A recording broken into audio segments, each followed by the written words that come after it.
Hello, hello! Welcome back to Brenda's Books.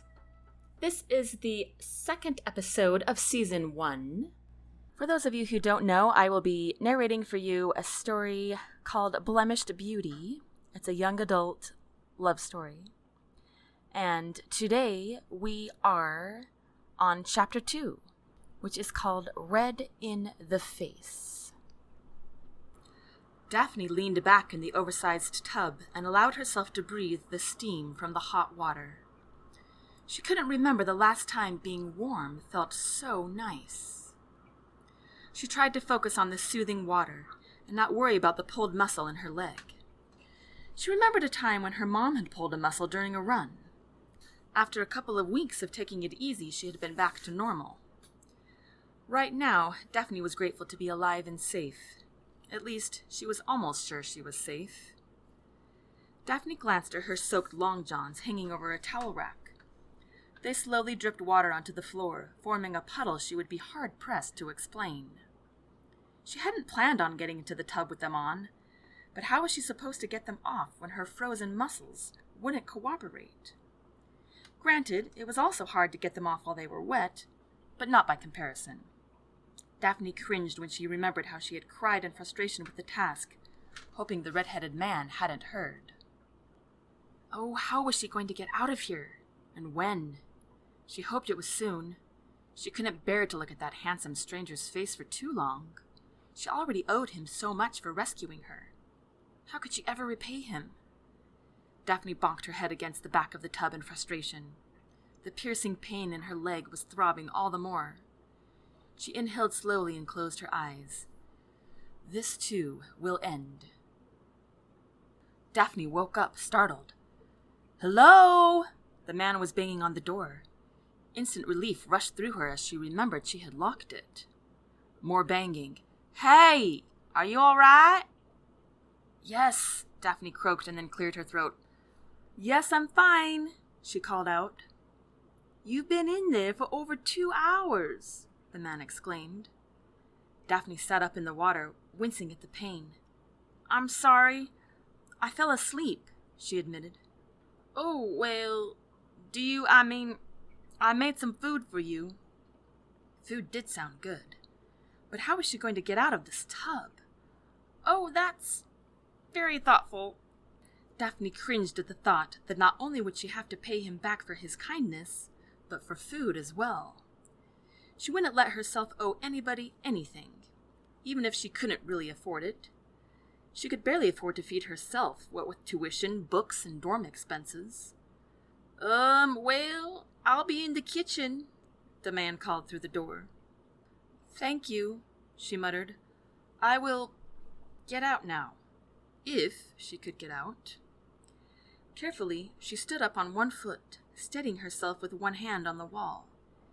She moaned when she realized there was no way out but to step on her crippled leg. Well, it had to be done. Cringing the entire time, she lifted her stinging leg over the edge of the tub. Now she wished she had her ski to use as a crutch. Anticipating the pain of having to shift her weight onto a leg that could not support her, she braced herself for the torture. Even though she tried to step onto the bathroom floor quickly, a sharp jab of pain left her woozy. Her good leg slipped out from under her, and she went crashing to the floor, knocking over the small towel shelf. Luckily, she caught herself so she didn't hit her head, but now her hip and knees were throbbing too. Daphne pressed her lips together hard to force herself not to cry out. Footsteps rushed down the hall. "Are you all right?" the man called through the door. Daphne wanted to answer, but she was still fighting against the sharp, piercing pain. The man was pounding on the door again. "Hey, tell me if you're okay." "I'm fine," Daphne gasped. "It doesn't sound like it," the man disputed. "Are you hurt?" "Yes," she said a little too harshly. "Do you need help?" "No," Daphne groaned. "Please no." She heard the man sigh heavily and then pause before he spoke again. "I set some dry clothes for you outside the door. They'll be way too big because they're mine. Anyway, just holler if you need help." "Okay," Daphne squeaked. This is beyond mortifying. She would never live this down. Never. Clumsily, Daphne stood up on her good leg and quickly wrapped herself in a thick olive-colored towel she had found hanging on the towel rack. She glanced at her face in the mirror above the sink. She grimaced with repulsion at the deep red blotches flaring across her face. She could easily tell the nasty bumps within them were starting to form. Daphne put her palms to her cheeks. Yep, they were burning all right. She closed her eyes tightly. Those were burning now, too. But she didn't know if it was because of what she was seeing in the mirror. Tomorrow would be worse, as her skin would get drier and drier without any antibiotic cream to remedy it. Cold weather burned her skin from the inside out. By the time it reached the surface, it was parched with blisters or acne, or just cracked skin. Of course, she had no one to blame but herself for this. She knew her skin would flare up if she went skiing with Laurel in such freezing temperatures. But Laurel had pestered her to death about it. Come on, Daphne, you need to get out. You're acting depressed. Let's go have some fun. Never mind, Laurel was number 1 on her cross-country ski team, and Daphne wasn't good at all. Never mind, a blizzard was coming. Never mind, it was Daphne who would get stuck with a stranger all alone. Never mind, her skin was going to burn itself to pieces. And never mind, she had no cream to help. Daphne took a deep breath and ducked her head. She focused on breathing in and out. And never mind that a stranger will have to see my face at some time, she mumbled out loud. She sighed again and looked back up at her awful reflection. Oh well, it is what it is. Tom sighed heavily as he tromped away from the bathroom across the hallway and into his small bedroom. The window opposite him brought no light into the room, so he flipped on a nearby switch. He plopped himself down at his writing desk, which sat under the dark window. He needed to do something, but didn't know what. He glanced down at a pad of paper in front of him where he had begun sketches. His plan for a new dresser he was building for Ma. He opened the desk drawer to find a pencil and resumed the sketch from where he had left off. As he was drawing a rose petal he intended to carve into the top of the dresser, he pushed his pencil too hard into the paper and broke the lead tip. Drat, he muttered out loud. He began flipping his pencil up and down on the desk, while at the same time his nervous leg was bouncing up and down under it. Why didn't she tell me she was hurt? Why else would she have fallen? Just then he heard the bathroom door creak open, followed by some very distinct hopping. Tom got to his feet, tiptoed through the hallway, and peeked around the wall. The girl had just hopped around the corner into the kitchen. Quietly he followed suit. To Tom's surprise, the girl was standing at the far side of the kitchen facing the wall with her back to him. He could hear her stirring her soup and then slowly sipping it. Why doesn't she sit down and eat it? It was obvious she was favoring her left leg as she attempted to put all of her weight on it. She had pulled up the long sleeves of his green sweater, and he noticed his pants hung quite loosely around her thin waist. Her wet brunette hair hung long and straight down her back. She did not turn around at his approach. He found that odd. I warmed that up again a few minutes ago, but if it's still too cold, the microwave is right over there. He gestured with his hand to the counter on the right side of him, but again she didn't turn around. Thank you, she said in a soft voice. I appreciate it. No problem, Tom replied. After you finish eating, why don't you let me look at your leg? I'm no doctor, but I've seen a lot of injuries. I might be able to help. Thank you, the girl said again. I'm sorry to put you out so much.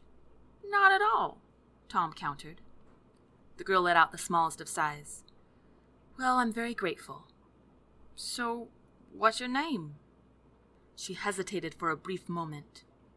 Daphne. I'm Tom. It's nice to meet you, Daphne, he said to her. It's good to meet you too, she said to the wall, taking a few sips of her soup. Would you like to sit down? Tom offered. I'm good for now, thank you, Daphne declined. I guess she needs space. Surely he could do something else for the girl. Ah, I know something. He walked out of the kitchen and into the bathroom, where he grabbed all the clothes Daphne had left there. Puzzled, he glanced at the leaking long johns and the massive puddle on the floor. Did these fall into the bathtub? Tom shrugged and meandered to the mudroom, where he picked up all of Daphne's snow clothes. He pushed another door open and entered his tiny laundry room. Tom must be all right. Anyone who could make soup like this can't be dangerous. Daphne savored each spoonful as long as possible. She sloshed the broth around in her mouth, amazed at the delicious taste. The canned soup she ate in her dorm room could never compare to this. After she had sipped every last drop in her bowl, she hopped to the kitchen sink and washed her dishes, with a sponge and the palm olive she found by the faucet. She would love to explore the cozy cabin, but courtesy, and her aching leg, demanded she first find a place to sit. So she hopped into the living room, merely an extension of the kitchen. The breakfast bar was the only thing that divided the space.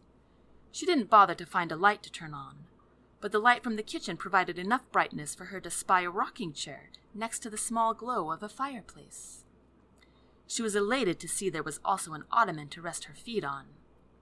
She plopped down into the chair, cringing as she lifted her injured leg onto the footrest. She smiled to herself as she realized the ottoman moved with the rocking chair. Perfect. She glanced around the dark living room. It was larger than she had originally thought. From the kitchen, it formed an L shape, and at the far end of the room was what looked like a tiny movie theater. A large widescreen TV was the center of a large wooden entertainment center. Sofas were a few feet away from the TV, also forming an L shape. They separated the room into two distinct areas, the movie theater and the living room by the fire. Daphne rocked herself back and forth as she made a list in her head of everything she owed Tom.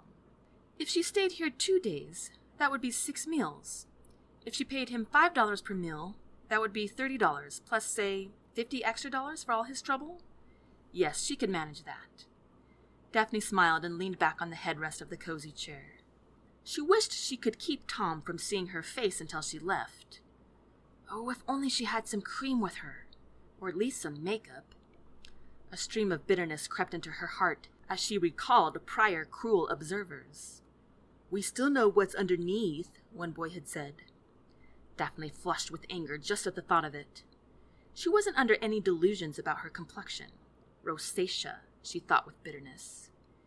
Makeup made her coloring more even, rather than blotchy. Daphne grimaced as she imagined what Tom's face would look like when he first saw hers. "Are you in pain?" Tom asked. Daphne hadn't noticed he was standing in the kitchen drinking a glass of water, peering over at her. Well," Daphne stammered. "You don't have to hide it, you know," he said with a warm smile. "Oh, lands, he is handsome. Do I really have to endure face-planting into a rock, tumbling down a mountain, getting lost, and a handsome man?" Tom walked out of the kitchen light and into the darkness of the living room. When he reached her, he kneeled next to her raised leg. "This is the injured one?" he asked. Daphne nodded. "Oh, well, let me turn on the light so I can see better." "I like the dark," Daphne blurted out. Tom looked up at her, but she couldn't see his expression. Good. That meant he couldn't see hers. She smiled at that. Okay," he muttered. "Well, I will probably be able to feel if it's broken." He put his hands on her ankle. "May I?" "It's not my ankle, it's my calf," she informed him. "I'm pretty sure it's just a pulled muscle." "Let's try something else, then," he suggested. "May I?" he asked again. Daphne hesitated, knowing this would probably hurt, but she also wondered what his hands would feel like on her cold skin. "Sure, go ahead," she agreed. Tom put a palm to the bottom of her bare foot and pushed it back slightly. Daphne grit her teeth to keep from calling out in pain, but a cry escaped her lips nonetheless. "Drat, I'm sorry," Tom exclaimed, letting go quickly. Daphne clutched both sides of the armrest tightly. Tom squeezed around her ankle and her tendon. "Does any of that hurt?" he inquired. Daphne shook her head quickly, still trying to catch her breath. Tom rested his elbow on his knee and looked in her direction. I'm so sorry about that. You're right about the pulled muscle, but your Achilles and ankles seem fine. At least we know what the problem is now. What can I do for it? Daphne questioned. Daphne saw Tom's shadow rub his chin. Not much, he said. Daphne grimaced and leaned back into the chair, inhaling deeply. Hey, but I have something that might help, Tom said, quickly getting to his feet. Moments later, he came back with a large ice pack and a small blue towel. This should help reduce the swelling. Oh, thank you, Daphne said politely. Why don't I help you to your bed? Tom offered. He cleared his throat. Since you can't walk very well. Daphne was dead tired. She thought she trusted Tom, so she nodded in consent. Tom carried Daphne down the hall, past the kitchen, past the bathroom, past the mudroom, and into a large guest room where the light was already on. Daphne was surprised to see this room was just as long as the entire living room and movie room. Right in the middle was an over-blanketed double bed, with a rosy red comforter and matching decorative pillows. The long back wall had 3 bay windows spread out evenly. Tom headed to the rosy bed and laid her on top of it. Daphne sat up slightly so her back was against the pillows. She scanned the room further and spotted another glowing fireplace in the corner. She flipped her head around the other way and saw 3 single beds along the opposite wall, perpendicular to her rosy bed. To her surprise, Tom dragged a lone wooden chair next to her and sat in it before placing the wrapped ice pack under her calf. Thank you, said Daphne. How much do people pay you to stay here? What? Tom sounded surprised. It looks like you often house, families. Daphne pointed to the other beds. Oh, this was my grandpa's cabin before he passed on. He put in a lot of beds so he could have all his grandkids come visit him. Where's your family now? Daphne wondered. In Bangalore, Tom answered. Is that in Texas? Oh, no. It's here in Alaska, about an hour away from Brocksville. My family moved there from Texas when I was about 16. My pa's in the oil business, Tom explained. So what do you do? How do you live all the way out here? Tom let out a strained laugh. Good question. Daphne waited for a response that made sense. Tom sighed. I'm a hunter. The Wildlife Association pays me to hunt animals and package them during the winter, and then bring them back in the spring for sale. I also have a contract with a taxidermist to bring them animal skins. Oh, okay. Well, do you ever get any visitors? Tom fell silent for a short moment. Occasionally I get lost drifters like you, who need shelter and food, but not very often, he clarified. I hope you know I'm grateful. Daphne could hear a smile in Tom's voice. I do know that, Daphne. You're very welcome. With sudden alarm, Daphne realized she had been having a conversation in a very well-lit room without her face covered. She let out a heavy sigh as she felt her cheeks burn with humiliation. Too late now. And that concludes Chapter 2. I hope you liked it. I hope you like Daphne and Tom, even though Daphne's a little insecure right now, but that's how it goes, right? Next week will be Chapter 3, Checkmate. So I hope to see you back next week. If you want to find out more about Brenda's books, you can visit brendasbooks.net. Until next time, take care.